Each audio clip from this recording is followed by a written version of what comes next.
জুমার দিন আদম আলাইহিসসালাম শেষ নিঃশ্বাস ত্যাগ করেন। ফেরেশতাগণ আল্লাহর পক্ষ থেকে জান্নাতের কিছু সুগন্ধি ও কাফন নিয়ে আগমন করেন এবং তার পুত্র ও স্থলাভিষিক্ত শীষা আলাইহিসসালামকে সান্ত্বনা দান করেন।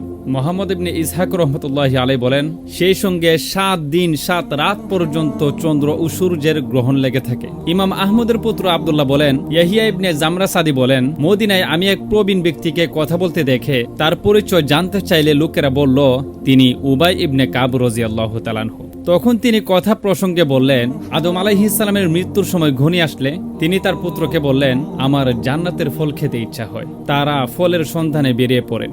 রাস্তায় তাদের সাথে কতিপয় ফেরেশতাদের সাক্ষাৎ হয়। তাদের সাথে আদম আলাইহিসসালামের কাফন, সুগন্ধি, কয়েকটি কোঠার, কোদাল ও তলে ছিল। ফেরেশতাগণ তাদের বললেন, হে আদম পুত্রগণ, তোমরা কি চাও, কি খুঁজছো? কিংবা বললেন, তোমরা কি উদ্দেশ্যে এবং কোথায় যাচ্ছ?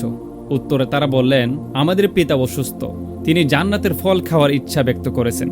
এ কথা শুনে ফেরেশতাগণ বললেন, তোমরা ফিরে যাও, তোমাদের পিতার ইন্তেকালের সময় ঘনিয়ে এসেছে। ফেরেশতাগণ আদম আলাইহিসসালামের কাছে এলে হাওয়া আলাইহিসসালাম তাদের চিনে ফেলেন এবং আদম আলাইহিসসালামকে জড়িয়ে ধরেন। তখন আদম আলাইহিসসালাম বললেন, আমাকে ছেড়ে দিয়ে তুমি সরে যাও, কারণ তোমার আগে আমার ডাক এসে পড়েছে।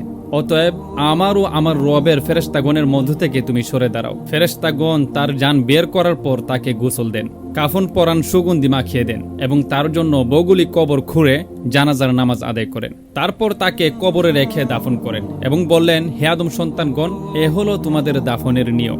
এই বর্ণনাটির সনদ সহিহ। ইবনে আসাকির রহমতুল্লাহি আলাইহি ইবনে আব্বাস রাদিয়াল্লাহু তাআলা আনহুর সূত্রে বর্ণনা করেন, রাসূল সাল্লাল্লাহু আলাইহি ওয়াসাল্লাম বলেছেন, ফেরেশতাগণ আদম আলাইহিস সালামের জানাজায় 4 বার, আবু বকর রাদিয়াল্লাহু তাআলা আনহু, ফাতেমা রাদিয়াল্লাহু তাআলা আনহুর জানাজায় 4 বার, হযরত ওমর রাদিয়াল্লাহু তাআলা আনহু, হযরত আবু বকর সিদ্দিক রাদিয়াল্লাহু তাআলা আনহুর জানাজায় 4 বার তাকবীর পাঠ করেন।